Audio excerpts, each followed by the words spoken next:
Hello, everybody. Hello, motherfuckers. Oh, God, YouTube's going to hate me. Anyways, welcome to Phrasing with Jay. I appreciate everybody for tuning in today. And I have a very special guest. Not just any special guest, somebody I've known for a long time. I mean, this is a person who started as a listener, and over time, he became my son. He became my child, a surrogate child. I didn't have sex with his mom. That's weird. That's super weird. But I have Kyle Esposito here, aka known as Baby Raptor, who is also a professional wrestler, who, if people didn't know, and he wrestles at that time, he was wrestling on the independent circle. So, Kyle, dude, it's been too long. Absolutely way too long. Dude, life is absolutely insane. And then, like, I was talking about this just a second ago in that lovely little introduction I gave you. Man, we've known each other for years, and I'm talking years, dude. I mean, it's kind of mind-blowing. I know. I haven't even, when I first heard your voice, it was a part of the No Man's Sky podcast, and I was just curious about what No Man's Sky was, what it was going to be, and you're going to have to help me here. I forget whose podcast it was. Oh, that was I believe it was Cobra TV, because yes. Cobra was really going all ham sandwiches on No Man's Sky at that time. He's moved on to Starbound now, and he's doing fantastic, by the way. Last time I checked, he had 300,000 subscribers. The dude's fucking killing it. I'm so happy for him. I really am. That's great. Yeah, that's awesome. It is. So I'm hearing your voice, and every time I hear you talk or speak, I just found myself dying of laughter. So I quickly looked you up as soon as someone said your name, and at the time you had gone under a different alias, and I looked you up, and then I followed you, and then that's when I started watching Uncivilized Banter with you and Sex Shoe. Yes, Sexy Shoe. Shout out to our man, Roshu, a.k.a. Sexy Shoe, a.k.a. Izzy the Porn Star Strange. That poor bastard. I gave him so many nicknames. I said, people thought he was just a fucking super electronic sex pest. I mean, Jesus God, poor guy. Man, it stuck with me. It stuck with me because I loved it. I love calling him Sex Shoe every time I pop into his stream or if I see him in the Discord. I love it. But yeah, I started watching Uncivilized Banter, and through there I got to meet Tacos, who I've hung out with in real life, and you have become I don't know, there's just these people that you want to keep around, and you're just one of them. Well, thank you, man. I appreciate that. And the same kindness and the same words I can mimic right back to you, because I remember vaguely when you first started coming around to Uncivilized Banter and the other podcasts that I was doing, and you were always there. You were so consistent, and you were always excited to be there. You always had something to say. You always had something to add. And, as I got to know you earlier in the time that we started to know each other, I got to know you better. I mean, I just love you as a person, man. I really do. And then you brought up a really good person to mention, our friend Happy Tacos. I mean, okay, she's probably going to listen to this. She's going to get really embarrassed. Dude, she's really pretty, isn't she? She's freaking gorgeous. She's pretty. She's awesome. She's amazing. She's a great conversationalist. When I was streaming on Twitch, she would always be there for me in my streams. And when I would stream For Honor, we had this little thing between me and her that my strategy to defeat opponents in For Honor was to run around in circles until the dude just got slow or whatever, and that's when I would attack. I would do stupid stuff on For Honor, and we would always have a good laugh about it. She's great. Yeah, she really is. Can I just tell you, by the way, because you talked about For Honor and that strategy that you just said that you did to other players, that's a really good strategy. Well, yeah, because they're just gonna get pissed off at a certain point. Yes, absolutely. And for people who don't play For Honor, this was a long time ago when Ubisoft saw a bunch of medieval action figures and said, "Yup, that'll work, bro. I like that." Stamina is everything in that game. And if you can get somebody to drain their stamina, you can annihilate people. You can maul people. And I would imagine how upset I would get if I'm playing For Honor and then I see someone like you just running in circles and I'm trying to slash, I'm trying to horizontal slashes and a diagonal. It's like, get this, what, fucking fight me. It's just, the rage quitting possibilities were endless. You must have been so happy. It must have been so fun. I was a nuisance. I should have got banned from that game just for that. Like, I was a problem. No, that's okay. You may be a problem, but your play style isn't illegal. That's the thing. You're not doing anything wrong. I found an exploit. Exactly. I found an exploit.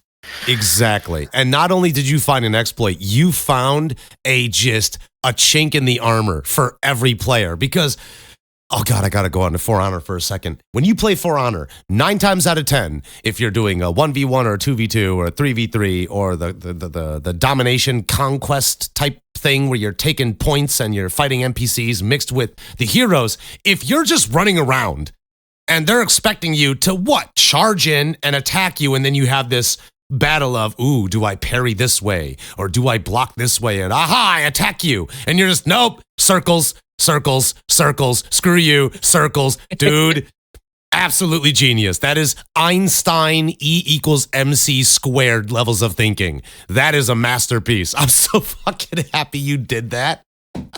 Me and Toggles, we used to call it ring around the rosy time. I love it. I love it. Ring Around the Rosie has never had so much significance to me in 2025. Ring around the rosy, pocket full of dipshits.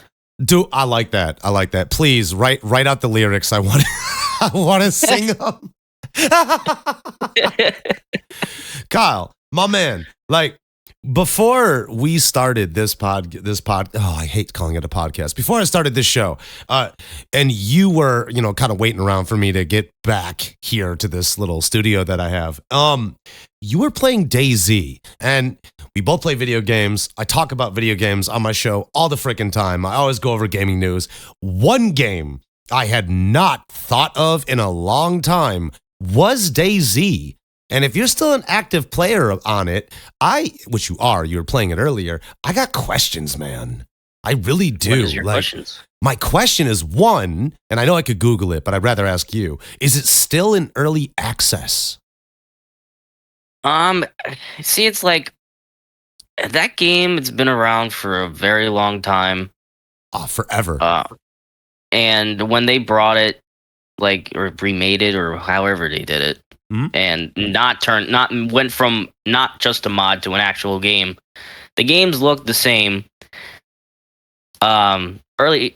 I can look that up because for sure. I played it on Xbox, and it usually, if it's something in early access, it says like early preview at the bottom of it.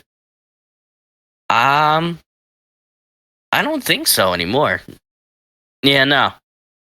No Not way. On early access they anymore. finally finished it. Get the fuck out of here. I remember way back in the day when I was still doing Uncivilized Banter with Roshuin. Oh man, that game, it just lived in early access. And I was always wondering, is this thing ever going to get done? Because Bohemia modded it, or it was a separate entity connected to, I think it was like Arma 2.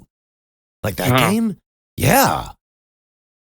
Then it became a standalone, and then it lived in early access forever and a month. And now that they're finished, I mean, how is the game now? Because it's been a long time since I've even thought of that game or even looking at any gameplay. Because you said it looks the same. Yeah, it looks the same. It plays the same. I still, since the day it came out, I still don't like the zombie combat.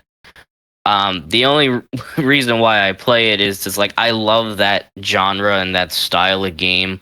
Because like if you take games like State of Decay, if you take games like I used to play this cult. It's really like a cult following type of game. It used to be called War Z, then it transitioned to Infestation Survivor Stories.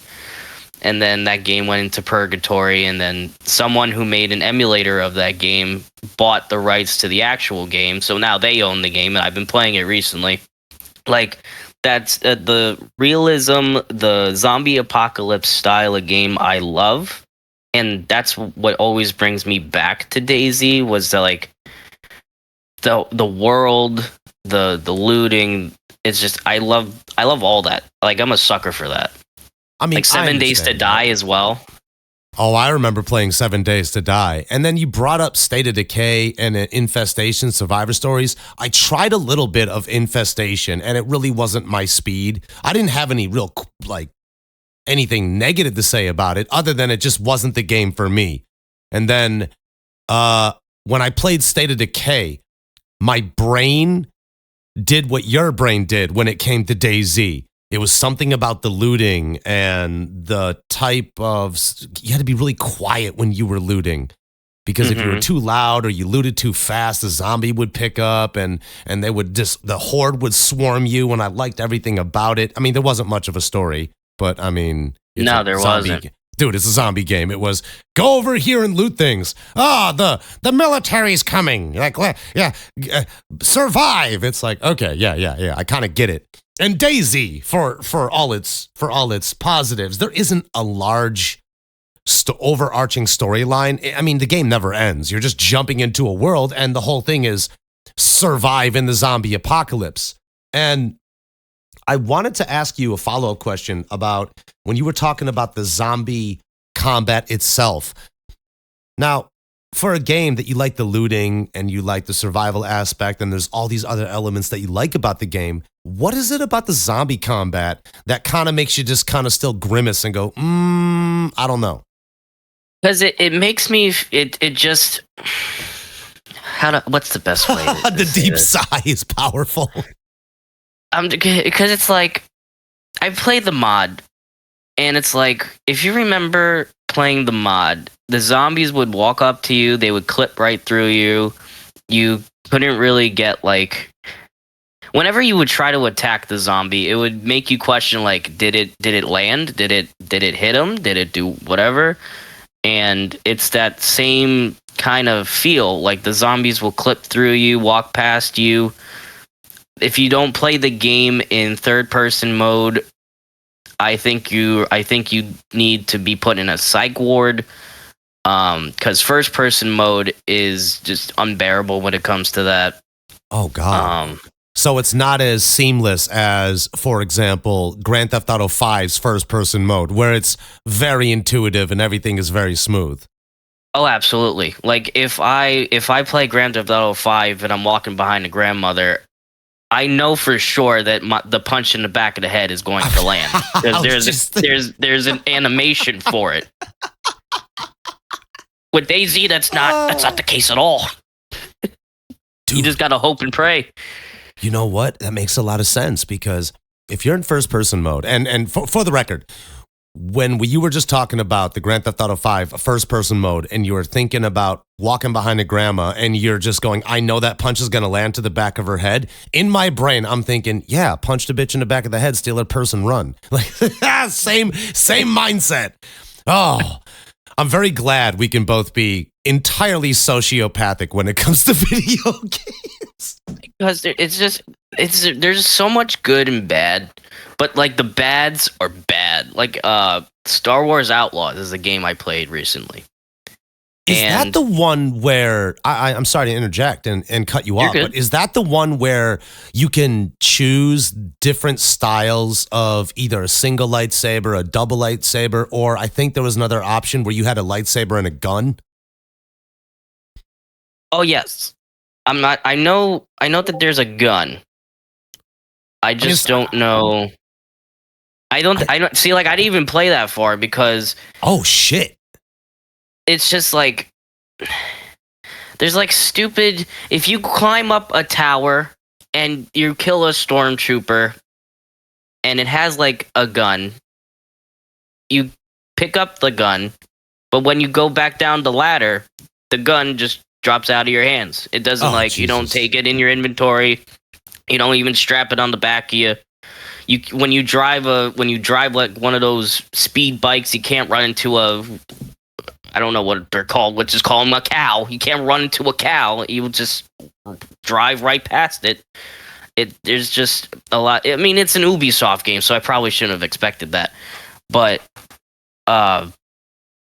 there's just so many games that are being made nowadays, and it's the video game universe as a whole is being flooded with imperfect, non-finished bullshit that gives us consumers because when they put these trailers out, oh my god, it looks so amazing. They talk about the game plays like this, but then when you actually play the game, you want to hit your head with a hammer. Because you kind of feel calm, don't you? Every time, especially within the last 5 years. Oh, I'd have to agree especially within the last 5 years.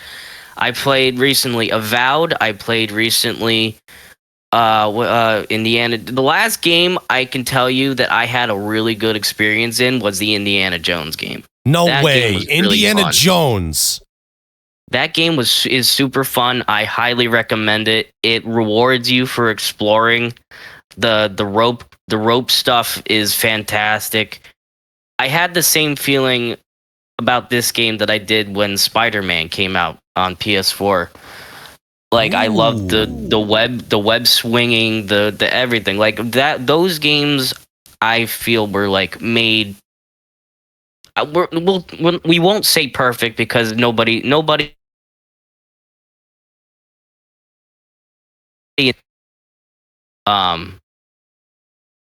Yeah, it was just. I just wish people took. Well, it's not really people, it's the companies. The companies need to understand that you need to take more time and take better care of these things. Because people really care, and it seems like they don't have ears, these companies. You know what? I get that, concern. Because I talked about this years ago. I'm not saying I predicted anything. It's just, it was very obvious that there was a certain point in gaming to where games started becoming less enjoyable. And it started to seem like video games from major AAA publications, now quadruple A, whatever that means, just more expensive, I suppose. Don't even get me started on that. Oh, dude, I'm gonna, because it gears the fuck out of you and it's hilarious. Skull and Bones was a quadruple A game. Let everyone hear that statement and let it settle, because that game was trash upon arrival. Okay, if I touch on Skull and Bones for a second, all right? That's really upsetting to hear, just as someone who likes video games, right? Because that was all the fun parts of Assassin's Creed's Black Flag. It was the pirate part. It was the most fun, the ship combat. And, oh my God, how could you ruin that? How does that get screwed up? And to your point earlier, you're absolutely right.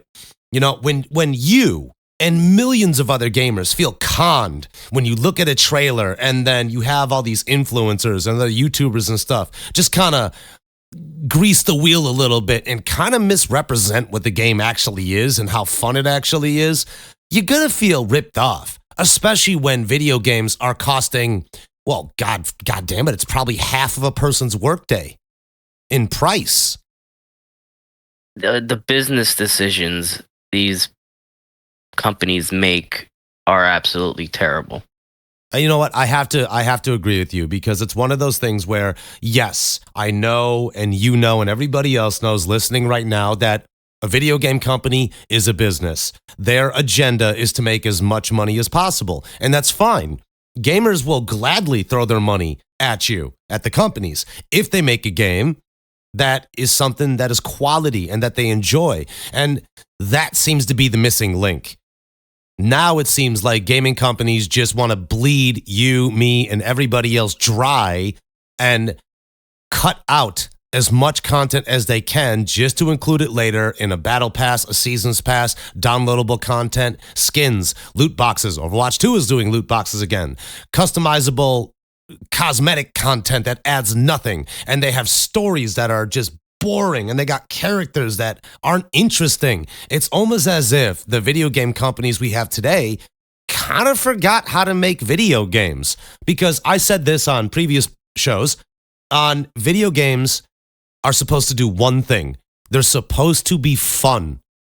I mean, really, at the end of the day, they're supposed to be fun. And by what you're telling me, especially with all the games that you have had experiences with, when you tell me the last real good experience you had with a video game was the Indiana Jones game, which is now released on like PS5 and PlayStation 4 and Xbox One and the Xbox S and all these other platforms, that's a little worrying because I think you and I both remember a time when a game like Indiana Jones, a movie tie-in game, was looked at with a little bit of salt. We kind of just went, oh, okay, it's just the movie franchise tie-in video game. Yeah, just whatever. It was the whatever title. It was the harmless title. That was a cash grab. Now those are the games that are being good. What's going on in the world? Is hell freezing over? Oh, shit. Because it's like the original stories are not good enough that you want to... Because the beginning of the Indiana Jones game is literally taken scene from the first actual Indiana Jones movie. I have nothing against that. I really don't. I don't either. I thought it was great. I thought it was awesome seeing like an animated video game version of like the movie, and then it expanded apart. What am I trying to say? It expanded upon like everything that happened in between everything in the movies, because I think it's canon. I think what happened in the game was canon.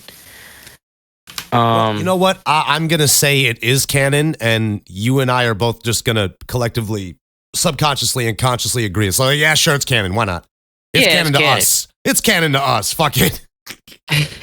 But going back to these companies making these decisions, I actually went on. Before we started this show today, I actually went on a little bit of a Twitter rant. Ooh. Ooh. So WWE's new video game annual release is coming out in 10 days. What are they up to now? 2026? 5. Oh, they're at 2025. Okay, I thought they went a year ahead already. No. I think they did that for 21. Like they skipped past 21. Because they got me. Because 2020 sucked so bad that they were like, guys, we're just going to take a year off and fix this. And it looked pretty promising. It looked pretty promising, and the arrow was going up. The arrow was going up, and then with what's been happening the last 2 years with these games, and this is what I'm about to blow up on. Okay. So they have their season pass, and every year they have 5 DLC packs, right? Now, I never had an issue. Did you say DLC. 5? Yeah, they have 5 DLC packs. Oh my goodness. Holy that come shit, out, man. Like one in May, and then I think 2 months after that, and the last DLC pack comes out in November. What the fuck? And everybody on Twitter is having an issue, and I knew this was going to happen, because if you look at who is involved with these DLC packs, you'll see like, oh, Mark Henry's back, the New Age Outlaws are back, Holly's there. Yeah, that's all nice and all, but the ratio from male wrestlers to female wrestlers is 22-4. The first 3 DLC packs have 2 celebrities and 3 NBA stars, which I don't understand why you're involving them. They're not wrestlers, and I should not be paying for a DLC pack that doesn't have wrestlers in the DLC pack. Yeah, I mean, shouldn't that just be okay to the celebrities and the NBA players and stuff? I could understand Take-Two wanting to, and 2K wanting to put them in there, but shouldn't that be something just free on the side, and then they save the actual downloadable content that wrestling fans would pay for is the wrestlers, as you just mentioned? I mean, like Mark Henry, yes, whoa, hey, somebody's gonna get there. I'd be scared. I don't want to get snapped in half by that big motherfucker. That's terrifying. And then you got New Age Outlaws. Yeah, of course. That makes total sense. But NBA players, celebrities, get the fuck out of here. I wouldn't want to pay for that either. That's ridiculous. I'm not paying for it. Yeah, because it's like there's some female wrestlers on here that I'm glad got their shine. Like, I'm glad Bull Nakano is in the game. Who else? I just literally had a picture up. Bull Nakano's in the game, and freaking Sid Justice and Victoria is in the game, and like, that's cool. Well, I'm That's happy really to hear cool. Victoria's in the game. She is super underrated. That woman belongs in the Hall of Fame. Absolutely. Amazing wrestler. I agree 100%. Oh yeah, dude. But it's just like, so my predictions, because these celebrities in these NBA players made appearances on the actual shows. So I can guarantee you that Travis Scott and Ice Show Speed are definitely going to be the celebrities. The basketball players, definitely the two, Tyrese Halliburton, who plays for the Indiana Pacers, and Jalen Brunson, who plays for the New York Knicks. They had like a little scuffle on SmackDown one episode. So those are two we're probably going to guaranteed. The third one I'm probably going to guess is a legend, meaning Dennis Rodman or Karl Malone or whoever was on the WCW at the time. That makes a little more sense to your point, because Karl Malone and Dennis Rodman weren't just one-note, one-off appearances. Those guys, both of them, Karl Malone and Dennis Rodman, were very involved with World Championship Wrestling in the 90s. I mean, they were in multiple segments, and they had a really serviceable match. I mean, for wrestling fans, oh my God, we're drifting to wrestling. I love it. Okay. If you go back and you watch that, Karl Malone didn't do too bad. Dennis Rodman didn't do too bad. Now, they swing chairs like maniacs. Oh my God, is it dangerous? But they didn't embarrass themselves. And those two make sense. But it's the other ones who just have one-off appearances. I don't know if they're just fans, or TKO, it just wants them in there because it'll generate more money for, maybe they're thinking that non-wrestling fans might pick up the game to play as them. That doesn't even make sense. Or maybe wrestling fans just want them in there. I don't know. I can't honestly think of a good reason why you would include those non-wrestling centric characters or people in a wrestling game, where what's the demographic of people that would be buying a WWE game? Wrestling fans. Why the fuck would wrestling fans honestly care about that? No, just put in like the Amazing Red or Kid Cash, or do something weird and put Kai and Tai back in. People would freak out. Yeah, Kai and Tai, and then they added promos back in. You put Kai and Tai out there, it's Shane McMahon's voice. which I just found that out.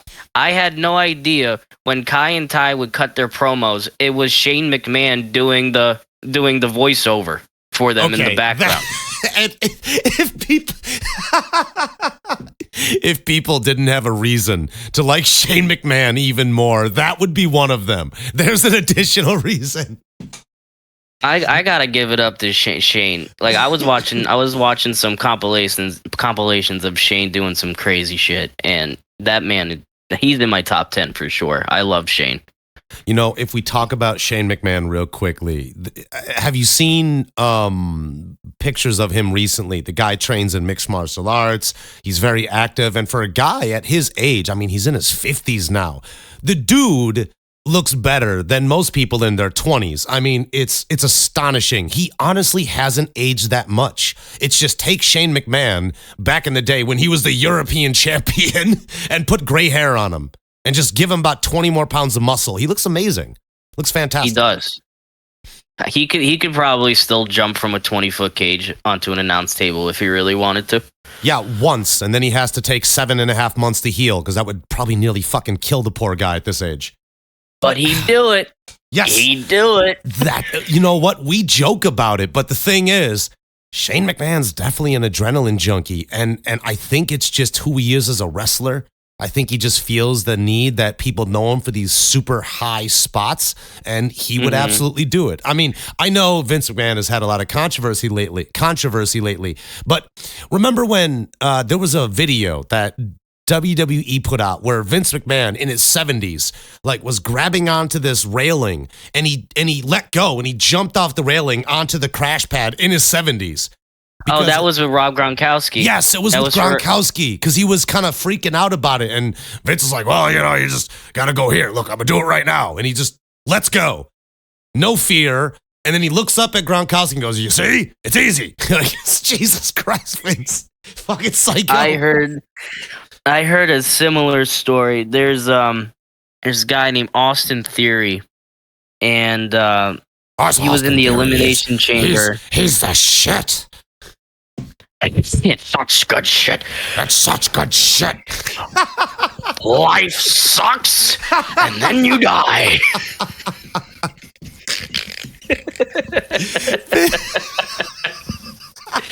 That man is a walking soundboard.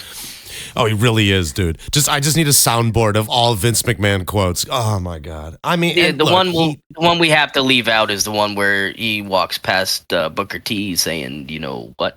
But we're just gonna skip past that. Do-rag Vince. The era of do-rag Vince was probably one of my guiltiest pleasures of Vince McMahon. Yeah, bro, it's just Vince McMahon in a pink fucking do-rag walking by. I go, what's up, G? What's up, my brother? What? This pasty, gruff Irish voice. Big barrel-chested tell me he did not just say that. You know what? We can't get too mad at him. We really can't, especially because, Booker T knew he was going to say that. He knew. So did Sharmell. I mean, they didn't go into it not knowing what he was going to. I mean, they could have, but I believe Booker T's talked about this, or at least it's been, publicly talked about to the point where people knew about what Vince was going to say. And if they were okay with it, then, that's a good thing, I guess. You just can't say anything or can't even laugh at the guy because we all know what happened. Do you remember Paul London? I do remember Paul London when he smiled and he got fired. Yeah, just can't do any of that. No, you can't smile. And Vince will do what he wants to do. And yeah, it's true. And speaking about WWE specifically, don't get me wrong, wrestling fans for the longest time really didn't believe that Vince would ever leave WWE, and people were really unsure what would happen if he did. And now that he has left, and it's under Tony Khan and Paul Levesque, and it's ran by TKO and everything, and the UFC owns them basically now. It's one of those deals where WWE is really doing better than they ever have been. And this kind of leads me back into the video game itself with WWE 2K25. Now, you're a wrestling fan, and what keeps bringing you back to those types of games? Is it the wrestling or is it the game itself? Because I've met people who are not wrestling fans that are casual gamers who like playing those games because they're fun. I mean, they're just fun to just pick wrestlers and beat each other up and just have a good night with pals. I mean, there's nothing wrong with that. No, definitely not. But I think overall what keeps me going back to it is the same reason why I buy the NBA games every year, the MLB games every year. I just like playing a game with the updated rosters, and the specific mode I usually play the most in is Universe mode. And for people that don't know, Universe mode is basically like you take over the entire show. You take over Raw, SmackDown, pay-per-views, set it up however you want, champions, the whole 9 yards. And I've been playing that mode, and I've fallen in love with that mode since it first came out in SmackDown vs. Raw 2011. And nowadays, I use AI to build my rosters. I use AI to come up with outcomes and storyline stuff, and that's what mainly brings me back. That's why I pre-ordered WWE 2K25 in the first place. Like, I know that the DLC sucks. I know that I don't play the card game that they have in there, My Faction. The career mode is cool. It's been good the last 5 years, so I can't really complain about the actual career mode part. My GM mode, you can take it or leave it. I prefer SmackDown versus Raw 2008's GM mode, but the Universe mode is one of the best game modes that has ever been created, and I wish the AEW game had it. I wish the TNA game back in the day had it. I wish the UFC game had it in some capacity. Oh, no, it's just one of those. Yeah, it would be interesting, wouldn't it? Yeah, to be Uncle Dana. Holy shit, that'd be incredible. Yeah, I would 1000% support that idea. But that's mainly why I go back to the wrestling games. It's just fun to play with the new wrestlers and seeing the younger wrestlers get their shine in the video games. Like there's a couple NXT guys that I'm happy are included in this year, like William Regal's son, Charlie Dempsey.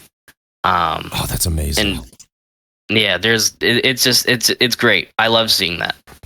I'm really happy to hear that because it's one of those things where the universe mode that you specifically cited, I remember when that first came out in SmackDown versus Raw. I think it was like 2008, as you said. I believe it was 2008. I think 11. Oh, okay. I'm getting old. Oh my God.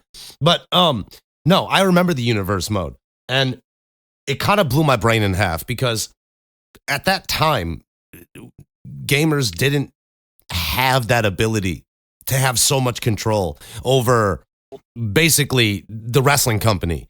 And it makes sense that a version of the universe mode would be in other 2K games, you know, NBA, NFL, NHL, like all these things. And there is something unique about being able to take all the toys and throw them into this big salad and play with them to your heart's content. Like it is interesting. On top of the fact of the cutscenes and the sequences that can happen and the different rivalries that get built between superstars and wrestlers alike, there's just so many options. And for whatever reason, and I always felt this to be true, every time I played that universe mode, I could swear to you, I always saw something or something always occurred that I really hadn't remembered seeing before. It was always something new or different was going on. Some different cutscene happened, or it was a similar cutscene, but it happened with different people, and then there'd be a different turn, or I would do something in the universe mode, which you could put your created wrestlers in there too, and then someone backstabs you, or someone turns heel, or they turn face, they become a good guy or a bad guy, and it blew my mind. And to know that in 2025 they still have that going on, and now, Jesus Christ, video games are looking more like real life every day. I mean, now WWE games, which from what I have seen, they're looking amazing. They really do. I mean, dude, I remember back in the day where there was, WWF like Warzone, and God. Oh shit. Yeah, and No Mercy, which is arguably the best wrestling game ever created off of THQ and Akai and that engine and everything they did there. It's mind-blowing. It really is to see how far they've come. Yeah, it's like, well, I remember playing Here Comes the Pain on the PlayStation 2. Oh, the game with Brock on the cover. Yeah. Yeah, and yeah, I remember the commentary. I think Cole was on it. I'm not sure, but I remember whoever was commentating. He was like, Bubba Ray Dudley has a nice Bubba cutter. Like the commentary back in the day was terrible. It was, man. Lack thereof, even. The entrances, you can only work like clips.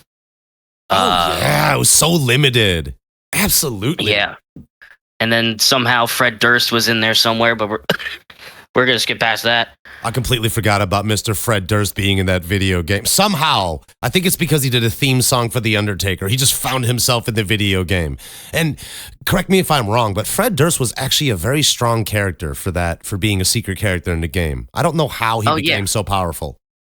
You unlock him in some form, and he just comes out in a lowrider, just bouncing up and down to roll it.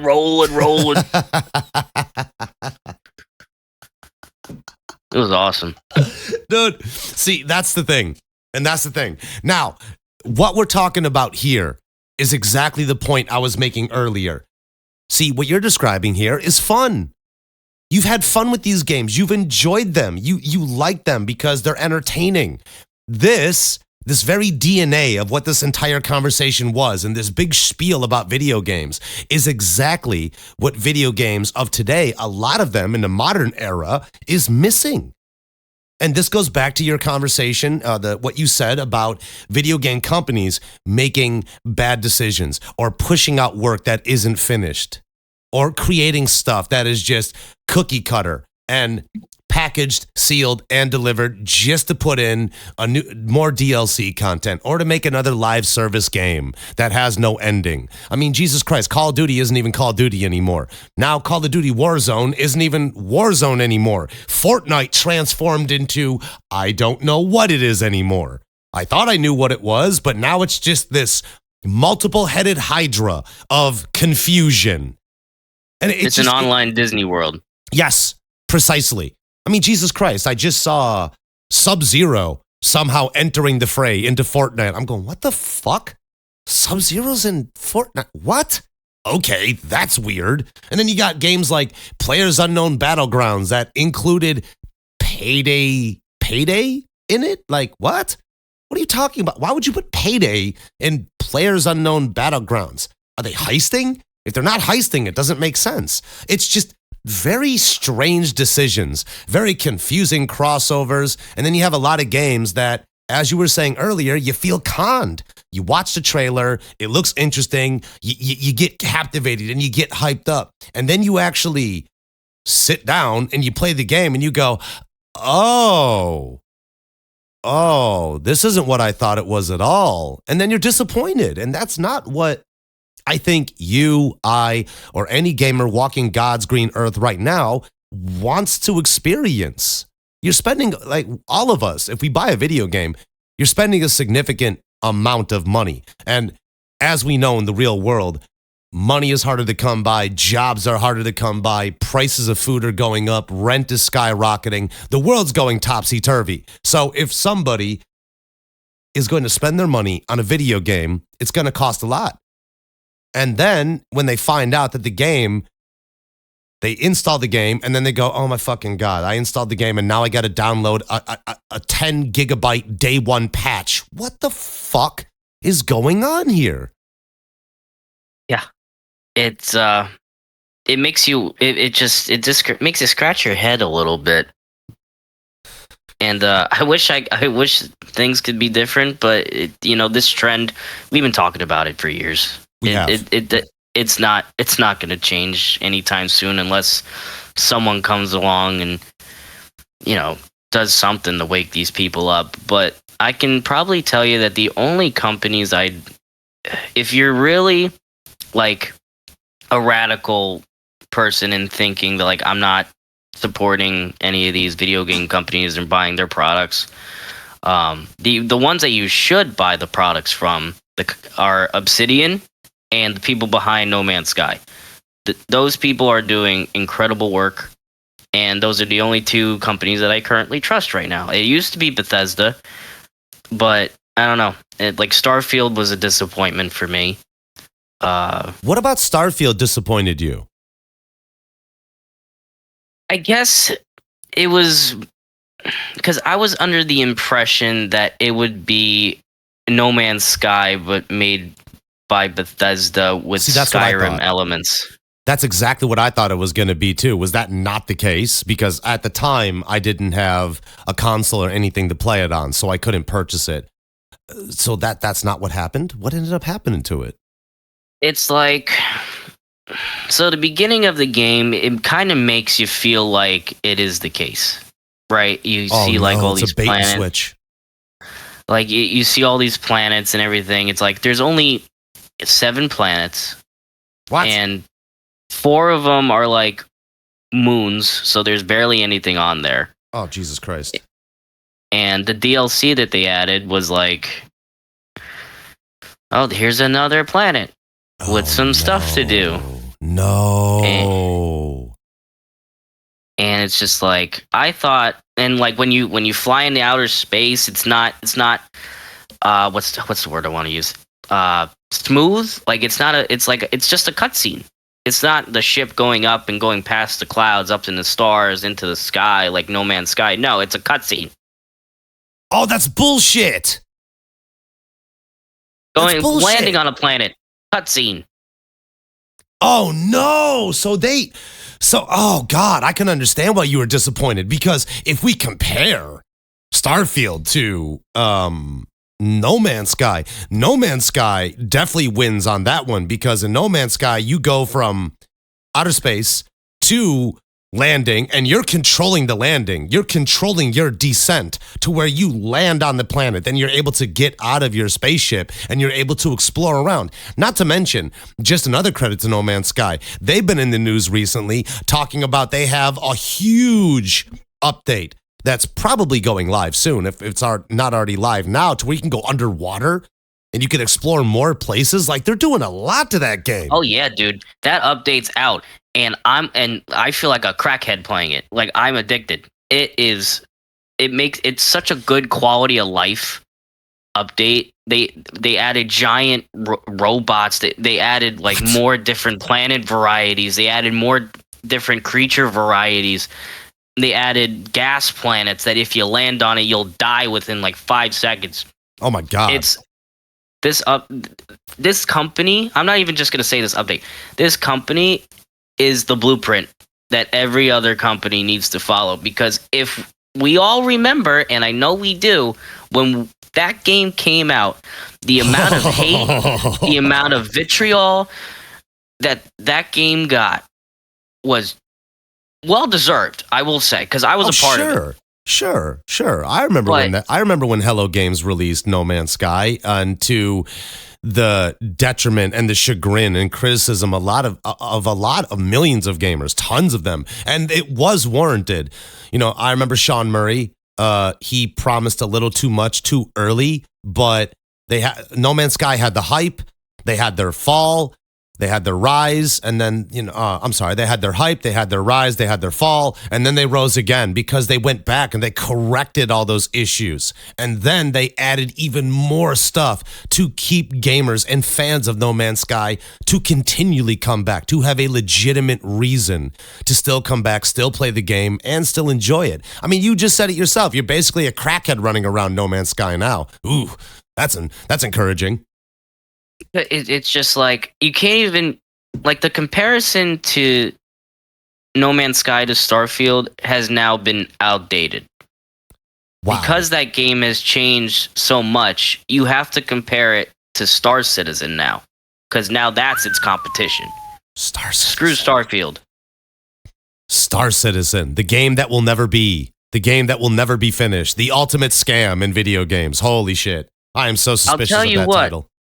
I'll tell you what, that game might come out when that John Malkovich movie comes out in 100 years. But when that game comes out, I saw a preview, dude, it was a scene, it was a faraway shot.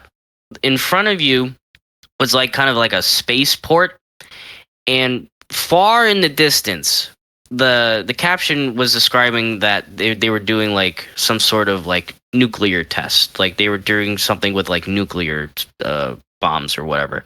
Oh, Jesus. They let off a nuclear bomb on this planet, and mind you, it is far away. Like, distance would probably cut off at that point. Oh God. And you hear the bomb go off. The sound is silent, but over the course of like 2 minutes, you can hear and you can see the rumblings of the nuclear bomb going off. Like, the buildings are shaking, the wind is blowing hard, and that is something far away, so far away that any normal game would probably not pick up or register. Holy shit, man. Like, I know that they're doing incredible work. It's just a shame that I'll die before I get to see it. That is kind of unfortunate. Actually, it's really unfortunate. It's just, I've looked at Star Citizen before multiple times over the course of many years it's been in development, and it looks incredible. And it looks very ambitious, but you got a good point there, Kyle. Like, I just don't know if you or I will even live to see Star Citizen finally released in a full, complete form. I just don't see it happening. Not in any time soon. The videos that they put out is very it gives you a sense of optimism. It does. But it's just like in the back of your mind, it's like, this game's probably not going to come out in a while, and they're offering, ships up to $100,000 into real life money. I don't understand. Like, that's that. I think about Star Citizen and these $100,000 ships, and I'm going, first of all, if you have $100,000 to put into a video game, why are you not buying a house? Like, that's my first question. Like, why are you not buying a fucking house or a car or putting multiple down payments on? Dude, like, there's so many other things in life you could spend $100,000 on that spending it on a ship in a video game seems a little ridiculous. It just seems a little ridiculous because when you look at your default ship that you get, it's literally the $100,000 ship that you get is literally your default ship with just maybe a red stripe going across it. That's literally it. That is horrifying to think of. It could be that stupid, but it's also stupid in the first place because if you're looking at it from a humane standpoint, why on God's green earth are you paying $100,000 as a human functioning being when you could put that money towards a lap dance, you could put that money towards a car, a house, anything. You absolutely could. But you said you answered. I find it funny how I put a lap dance in front of a car and a house. You can see where my priorities are at, but you know what I'm saying. I was just about to say, hey, look, you got your priorities in the right place. But I think you answered your own question. Why $100,000? Because racing stripe on the ship. That's why. For the racing stripe. They did it for the strip. I mean, I'm a chimp too. Like I bought Counter-Strike boxes and keys and skins. Like I that needle was in for a while, but I, as a 25-year-old man, looking back at 17-year-old me, opening Counter-Strike cases on his birthday, spending $50 on them. Oh my god! Each. Oh my god! Because I got a Visa gift card. It just doesn't seem like I just wish they can just do it in game currency and don't make it purchasable. Like, just why can't we advertise like grindiness? Like, the grind is where it's at. Like, I know some people hate grinding in games for stuff.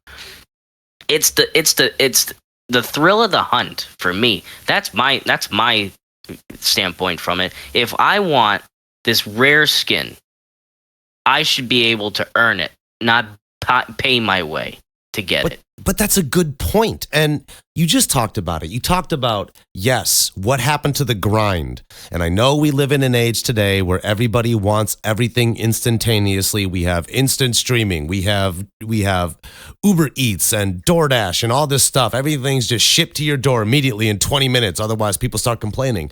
And you're right, because part of the video game grind is inherent to video games. And you just said it yourself. If you see something like a skin or an item or something that you want and you grind your ass to the bone, to the cleft of horizon, all the way back down to the butthole, and you earn it, well, that's a good thing, because if it wasn't purchasable through a crate or something of that nature, then it becomes an accomplishment. In a time period where you could just buy it and then anybody can get it on the luck of a draw, it becomes less special.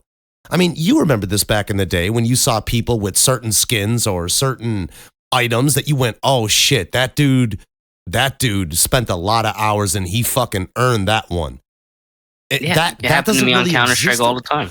Right. And that doesn't really exist anymore. And speaking of which, I think if 25-year-old you looks back at 17-year-old you, I think it comes down to the differences between being a teenager and being an adult.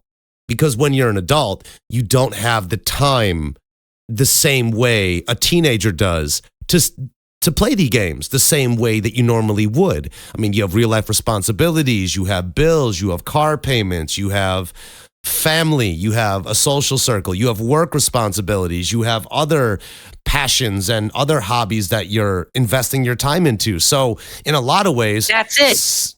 Yeah. I just figured it out. Oh. You just opened my eyes to what the video game industry is all about. Ah, pray tell.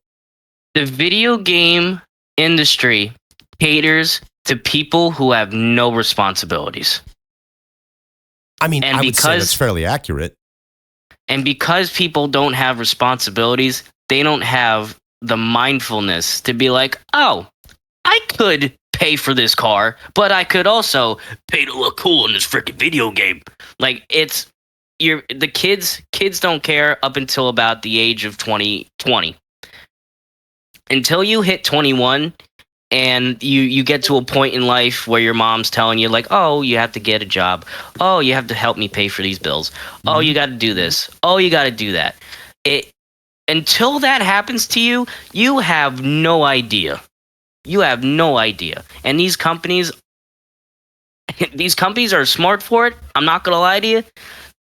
Oh, absolutely. They're smart for it, but it is predatory. It absolutely is, because you're burning through, Oma and Appa's money, like mom and dad's money constantly. And yes, as a teenager, you don't have that level of responsibility. And until you're in that age range to where, hey, it's time to move out. Hey, you got to start helping me with these bills. Hey, we want rent from you. That's not parents being douchebags. That's parents trying to teach their children and their kids real responsibility. So when they get to full-fledged adulthood, when they're out on their own and they need to support themselves, and so they can handle these things. You're right. That's a very good point. And video game companies, to their credit, have absolutely done a masterful piece of work in manipulating a market to where they absolutely 100% promote this stuff towards a younger demographic who don't have the same responsibilities or the level of responsibilities that 20-something-year-olds have, that 30-something-year-olds have, who are still gamers.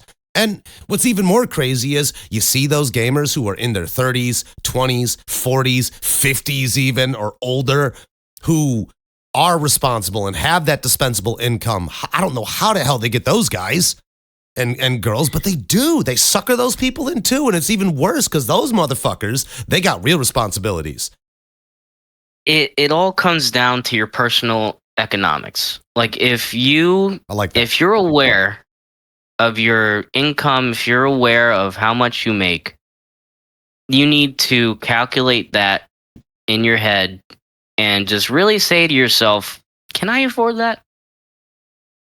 And most of these kids, like, I wish economics was taught better. Because I know when I was in economics in high school, I didn't learn jack. But it needs to get to a point where these kids need to realize how to save their money. And it doesn't even just have to go with video games. This is actually now a life advice for kids at my age of 17 at the time, when I didn't think my shit didn't stink and I can just buy Counter-Strike cases willy-nilly without any sort of negative outcome to it. Mm-hmm. Like, I wish I was never like that when I was young, because I could have a better financial income right now. You know what? Sometimes I wish I wasn't a gamer. That's how much I wish I was. That's how much I wish I was better with my money. If I wasn't a gamer, I would do better at saving my money. But video games are such a great distraction of life that you just forget about it. You forget that money is important. You forget that food's important. You forget that living is the most important thing. and you're just living in between code. Like you're just staring at a screen that has code in between all of it. It is kind of scary when you forget how to blink. Oh, yeah, it's just like you got to take eye droplets. Like there'll be times like that. Definitely, for sure. You know, you bring up a good point, and it's one of those things where I totally get that. And there is something about video games that are very distracting, and not even in a negative way. It's just a reality. They're very engaging. They're very immersive. You know, people do get really entranced by these things, and sometimes real life responsibilities do fly out the window. And I don't think there's anything wrong with liking video games or even loving them or that being your primary hobby. But I do think there needs to be a more delicate balancing act. And I'm not talking about just video games. I mean with life and money management in general and economics, something you said a second ago.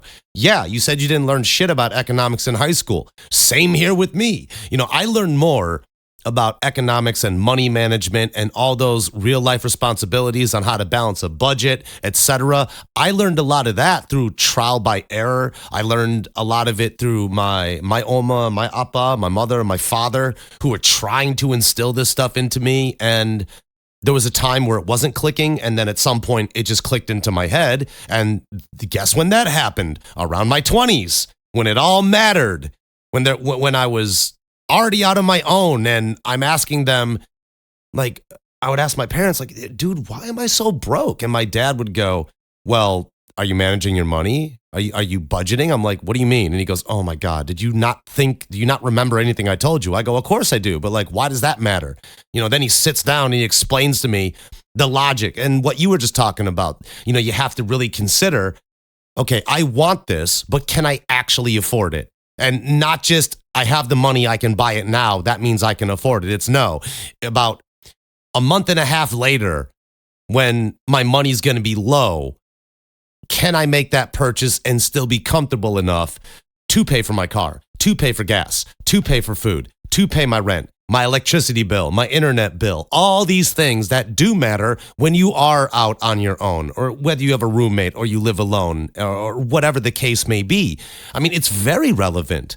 And I agree with you. I think economics and money management and these types of things should be taught, especially in the world that we live in today, where everybody, for whatever reason, especially young people, just seem to be more broke.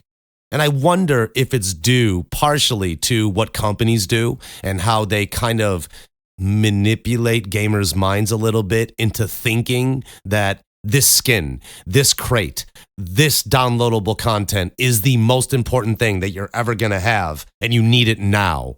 I wonder if that's to blame. I believe it is. There's just so many factors that go into this specific topic because everybody's different, and I realize that. But it's like, I think it's a basic necessity that, holy shit, I just lost my train of thought. You good. You good. But no, I totally understand what you're talking about, man. It's one of those things where it is kind of mind-boggling. It really is, because I have never been a big, and you know this about me, and other people who have followed me for a long time, all of you know this about me too.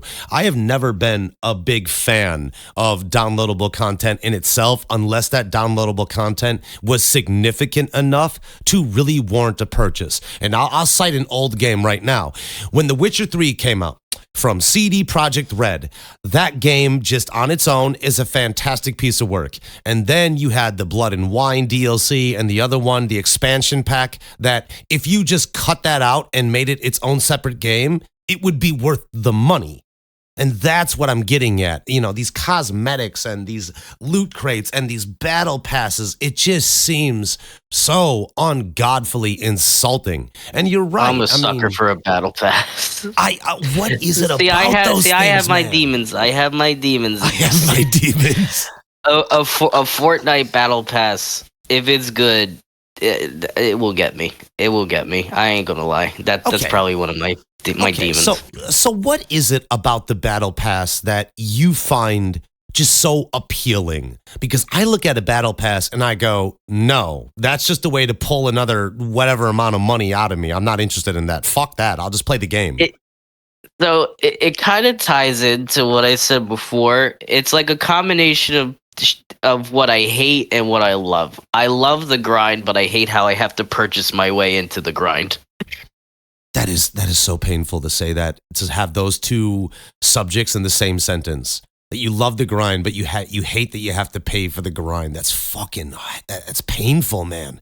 I mean, would it be the worst thing in the world for companies to kind of remove the extreme level of microtransactions? And I understand that they're going to exist in some shape or form. Free-to-play games, for example, MMOs, for example, a lot of those are free. And then even in a game like World of Warcraft, which I know sometimes people, they it's a weird example, but it is significant because there are times where you can earn enough gold or whatever the currency is to pay for your subscription. So essentially you'd be playing for free if you're able to earn enough of that currency to pay for your subscription. But there's other games that it's just needless. You know, Star Wars Battlefront 2 had this problem. Overwatch has this problem. The worst is Call of Duty right now. Yeah. Because not only do you have to pay for the regular season pass, but they essentially have a Battle Pass Plus where you pay a $30 extra and you get these different types of skins. So not only do they have a Battle Pass, they have a Battle Pass for the Battle Pass. That is insane. The Battle Pass Plus, they have a new game plus for Battle Passes. That's freaking insanity. That's nuts, dude. What? It's crazy. it's called Black Cell, and it's literally just guns that just look black and gold with like a little animation thing to it. Oh no. See, that's what I don't get. What is it about these shiny little, I think I just answered my own question. I think it's just the allure of these shiny, different skins that make people want to buy them, which I don't understand. I don't fall for it. I don't get it. To me, I go, okay, but like, am I going to like the game better? No, probably not. I'm more concerned about, is the game fun in itself that I want to play it more? Not, does the customizable cosmetic content bring me back to it, so I feel like I have to buy it. That doesn't work with someone like me. You said shiny in that whole example, and that whole thing you just said reminds me of there's a show on Cartoon Network called My Gym Partner's a Monkey. Wow, what a title. There was a scene where there was all the students. It took place in a high school. All the students were animals except for this one guy. Oh. And there was a scene where the gym partner, the monkey, was holding up this glass doorknob or this diamond doorknob, and he holds it up in the air, and all the animals are fixated on how shiny the doorknob is, and they all in a trance form say pretty, shiny. That's what this reminds me of, because it's exactly that. Like, there's so many cool skins, there's so many this, so many that people will just don't care, just pay for it. Just give me the shiny. Give me the shiny. That's so strange. It's so weird to even have this type of conversation, because that's so against the very design of what video games originally were. Originally, gamers would spend hundreds upon hundreds of hours in a game. They would get better at it. They would develop a mastery. There'd be elements about the game that would keep bringing them back to play it more because they enjoyed the gaming side of the gaming. Now it seems like a lot more gamers are more concerned about how something looks, to give them the added reason to go back and play. And that seems like it goes against the philosophy of why you, I, and other people started playing video games to begin with. It just doesn't make sense. But I think a lot of people had the wool pulled over their eyes, And it's gotten to a point to where maybe it's become so normalized that people don't even understand on how, not necessarily corrupt, but how malicious it really feels. Especially if you come from an era in gaming when it wasn't like that. When DLC was a lot more selective in how they pushed out things. Because I've said this in prior shows and other podcasts and all this other stuff that I've done. There's a lot of something that these video game companies have always done. Name one: Activision, Blizzard, Electronic Arts, Ubicock, all these Ubicock, Ubiflat, Ubisoft, right? All these places. They push and they push and they push and they put this little thing in there. It's like, hey, how about this cosmetic thing? Hey, how about this DLC? And gamers go, no.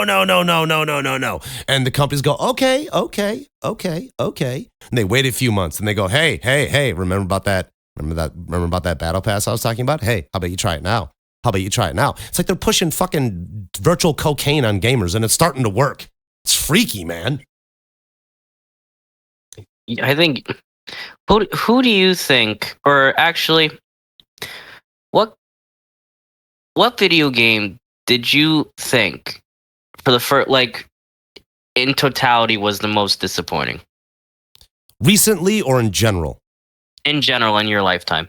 Oh, Jesus Christ, in my lifetime. Okay, one, if I think of a recent example, it was probably Payday 3. That game is awful. I don't care how much they try to fix it. You can't polish a turd. It's still a turd. It's just not good. It's not fun. It's not enjoyable. If I think about going back in the day a little bit on earlier platforms, maybe a couple generations behind, Duke Nukem Forever. There's a great example. Duke Nukem Forever was promoted as this resurgence of the Duke, of Shake It Baby, where you could press the space bar and you threw money at strippers and they showed their titties with the booby tassels. It's like, oh yeah, that's so fun. And then you played Duke Nukem Forever and you went, oh my God, this is horrendous. I hate this. I hate everything about it. It's fucking garbage. And ooh, if I go back further, that's a very good question. If I think back to the older days of video games, I think it's a little. Oh yeah. There was this one game. It was for the PlayStation or PlayStation 2, I believe, and it was a action horror game called The Suffering, and it was in concept a very interesting game. And it was scary. It had a lot of action. It had, okay combat, but there was something that just felt really lacking. The game felt clunky, and I just really didn't enjoy it as much as I thought I would. But if I really have to think about it, I know that the Star Wars Battlefront games that EA pushed out, the new ones, the remakes, were not what I thought them to be at all. I was really disappointed with those because the fact that they didn't have ship combat in the same way that they had in the original Battlefront series, which it was really disappointing. Now, it didn't stop me from playing it, but it did stop me from enjoying it as much as I thought I would enjoy it. And then there was this whole thing with MMOs in general. Now, I know for some people they're everything that they wanted, but for me, there's grinding, and then there's so much grinding that you're scraping bone on metal. It just stops becoming enjoyable. I mean, I really didn't like the theme park MMO style of massive multiplayer online games, but I get for some people they like it. If I think about other games, I would probably say the later versions of Soul Calibur, the fighting game, were somewhat disappointing because the best Soul Calibur game that I ever played was in the arcades, and it was Soul Calibur 2. Soul Calibur 2 was on point. Everything was smooth. The weapon combat was nice. I liked the characters. I liked the way the game played. I liked the voiceover dialogue. I even appreciated the way that it looked. And I would... Fun fact? Yeah. That's the first game I ever played. Get the fuck out of here. That's amazing. What a good choice. Soul Calibur 2 was awesome. It was great. Soul Calibur 2 was amazing. I liked being, what was the name of that character? His name was Keelik, and he had a staff. and I would always play too close for his range because I liked going in close with a character like Keelik, who was a distance fighter who had a bow staff, obviously, so you got a massive amount of range on everybody else. And I would go in, I would short staff the shit out of them. And then when they started getting distance, I'm going, haha, I have a stick. Hit you a stick, you die. Like, it was just, it was such a spammy game. And then I think about games like Street Fighter. Street Fighter changed a lot. You know, I remember the classic version of Street Fighter, not the first one. I'm talking about the original Street Fighter 2. And then you kind of transition into what Street Fighter has become now. And it's kind of become this thing to where it's really more now designed for esports players rather than just every typical everyday gamer. Not that gamers can't play it, but you can kind of get a glimpse and a feel for the controls and how certain characters are handled and hitboxes, that it's really designed for professional play, which there's nothing wrong with it. It just kind of eliminates a little bit of the fun for average gamers who don't have ambitions of that, or who just won't ever be that good. No matter how hard they try. I was never really good at fighting games. Like I love Soul Calibur, but after that, it's just I tried Killer Instinct. That was cool for like a little bit. But yeah, I was never really into the Dragon Ball games. Were cool. I don't know what happened to Dragon Ball games. They were fun. I think the last Dragon Ball game I played was Xenoverse 2, and then I kind of fell off from there because I saw about the 2D fighter Dragon Ball Z game, and I played a little bit of it. I remember I was running a recording studio at the time, and I had a PlayStation set up there for people who just wanted to play, like girlfriends and other people who were there who weren't recording, and that was in a separate room. And I remember I had that game there, and I tried playing it. I played a few artists. Shout out to my good friend Sypho, who makes really good music from WSB Entertainment. And I played him, and there was just something about it that felt a little too easy. It felt a little too not my style. Very button mashy versus Xenoverse, where you had to have a little more wherewithal in how your stamina was and your chi meter, your kai meter, whatever you called it, to make sure you could launch your super attacks. And then they released Dragon Ball Z like Kakarot, and that was this weird open world thing that I wasn't the biggest fan of. And I don't know, somewhere along the line, they just went nuts. And they just went too far in a direction that I wasn't agreeing with. And I'm not saying that they're bad games. It's just a direction that I didn't personally like. Oh, and to top it all off, if there's one game that I remember that caught a lot of hype that ended up failing really badly, was the game that I think EA made, and it was Anthem. The game had all the hype in the world. And then when it came out, everybody went, oh, this is a funny story. Boring. Yeah, man. With Anthem, I had heard all the criticism, and I saw the trailer like everybody else, and I was like, you know what, the trailer was cool. I hear all the hate, but you know what, it's on Game Pass. I'll try it out. I play the game, and not 5 minutes later, the game crashed on me. I was like, oh, that's why. Oh, that's terrible. And I thought it was just a fluke. So the game set me back a little bit, and I got back to where I crashed at. And you want to know what happened? What? I crashed again. Oh, Jesus Christ. So it was a repeat. It was poorly optimized. Oh, Jesus. Very poorly optimized. Couldn't handle whatever. It was not good.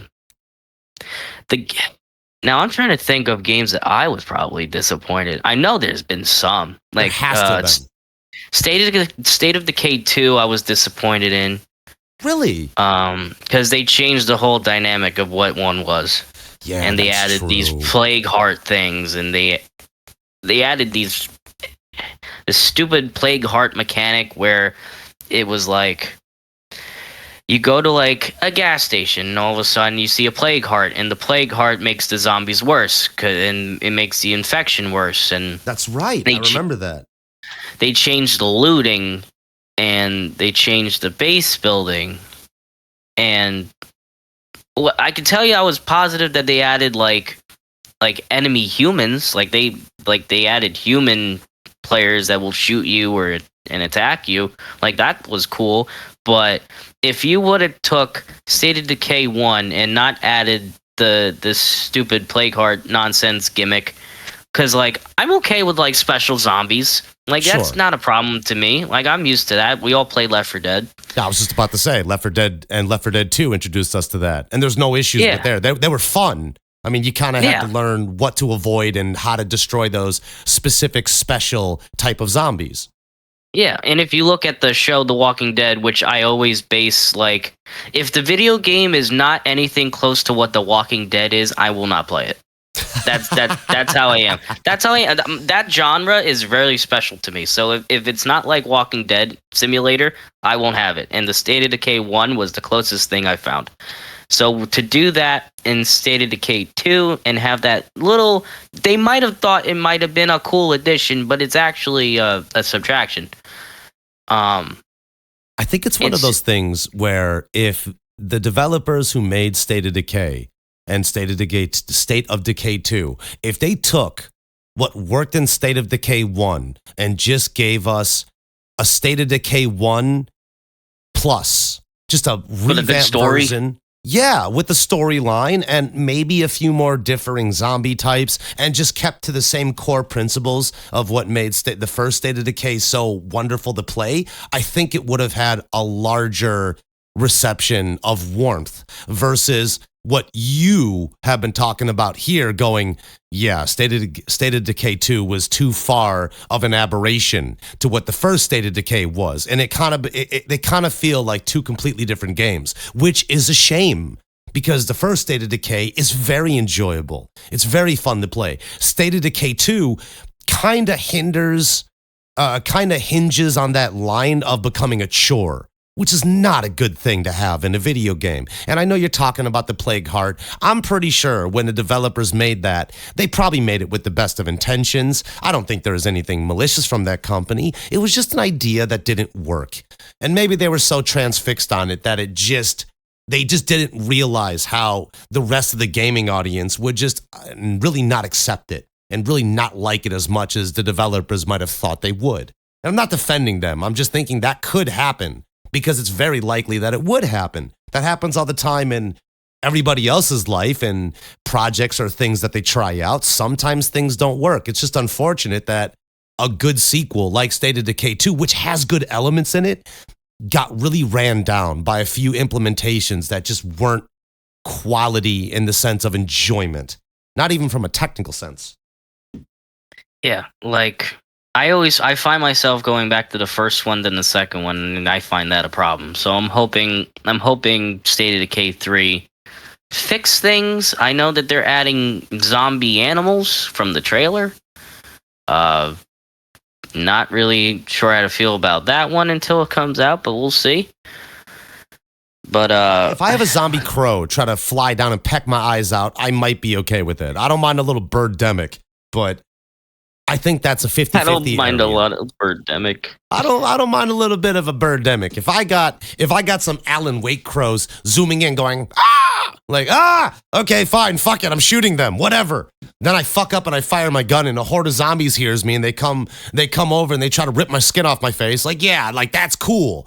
That kind of gives me a little worry about fighting an animal like that. But if they got like basic things like zombie dogs and zombie deer and zombie bears, I mean, yeah, I guess that could be fine.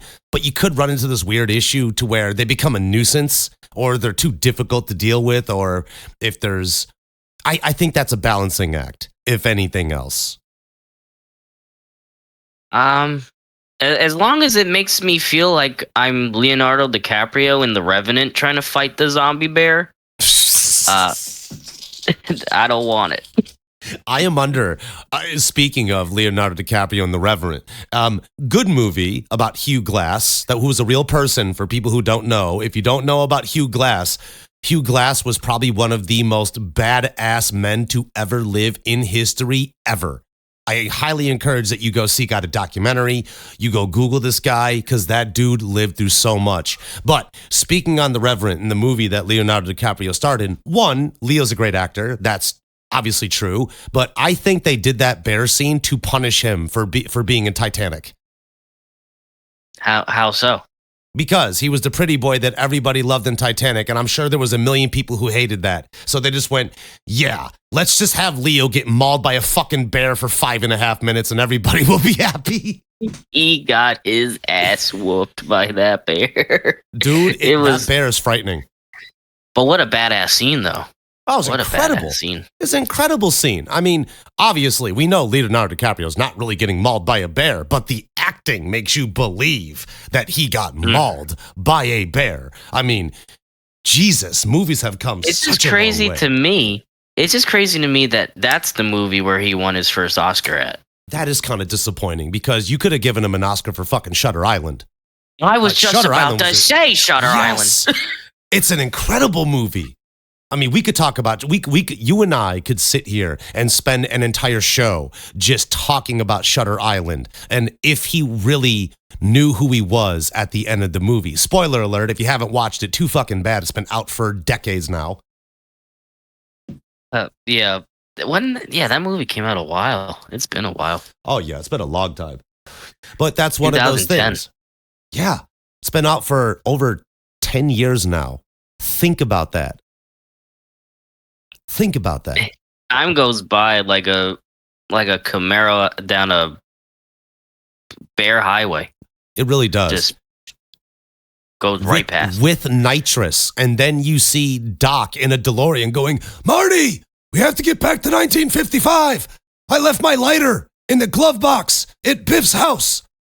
Well, why is that so important, Doc? It's a Zippo. Doc, they had Zippos in 1955. Oh, well, I think I need my heart pills. Like, oh, Jesus. Okay, come on, Doc. Getting fucking Alzheimer's.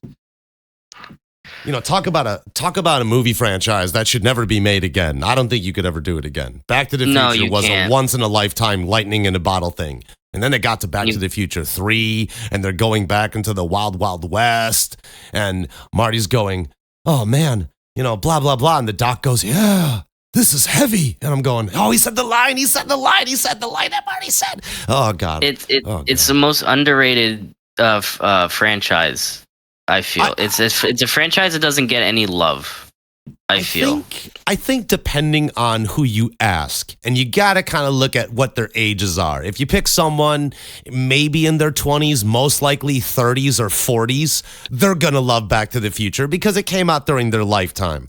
But I think the younger generation has missed out on the beauty of what Back to the Future is because it's actually very entertaining. And come on, man, there's a little bit of Marty McFly in every one of us. There really is. Oh, absolutely. And there's a little bit, and there's a little bit of Doc Brown in every one of us. Every single one of us has this side of ourselves that's a little nerdy, it's a little geeky, it's pretty eccentric, although we don't fall over in the bathroom, hit our head on the sink or toilet, and then come up with the idea to make a flux capacitor that can make a DeLorean travel back through time. No, not all of us are that brilliant. As a matter of fact, most of us aren't that brilliant.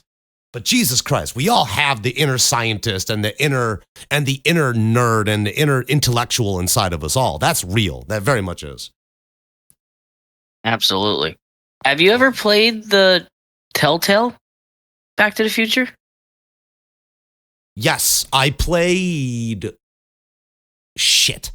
I didn't get through the whole thing. I think I played through the first 2 episodes that Telltale released around the time that it came out. And then I was doing like 5 podcasts at that time. So I know things got away from me and I was just working way too much on different shows. So I did play the first 2. So for people that don't know, the way that they did the Telltale on this one was every episode was like a different dimension. And one episode that I loved was Doc took over the town and he was like this evil dictator. And Marty had to do something to, get him to see that he was an asshole or whatever, and he needs his help to travel to another dimension because the flux capacitor had broke or whatever. That was a really interesting episode. I would have loved to seen that one in like on a real life screen, like because that one felt like it could have been a part of the movie. Actually, you know what? I would take that scenario and put it as the second movie, to where Marty has to go back in time and he somehow gets into an alternate dimension where Doc Brown is this evil, maniacal villain. I would love to see Christopher Lloyd at that age, at that stage in his career, be a bad guy. Because, I mean, come on, man. He could play a bad guy. He was the bad guy in Who Framed Roger Rabbit. He's an amazing villain. He's fantastic. Yeah, and even had, like, I think they, like, when you get to the town, like, people were like, have you seen the Oracle? And then Marty's like, the Oracle? And then he's like walking around like he's hearing Oracle this, Oracle that. That's what they call Doc Brown, the Oracle. That's so appropriate. His evil alias. Yes, the evil alias. I'm the Oracle. I can see in the future. I just have to go there first. Like, oh, Jesus Christ, Doc. I just picture the evil version of the Doc standing next to the normal version of the Doc, Universe A, and then you got this hippie version of the Doc that smokes a lot of weed and is more like Tommy Chong than he is the Doc. I could just see Christopher Lloyd playing all of those pieces at the same time. He's a versatile actor. He could do it. Oh, Marty, pass me the spliff. Yeah, exactly. It's like, Marty, I've created a dual combustion chamber to inhale THC smoke. It's like, Doc, they have bongs. Oh, well, mine's better.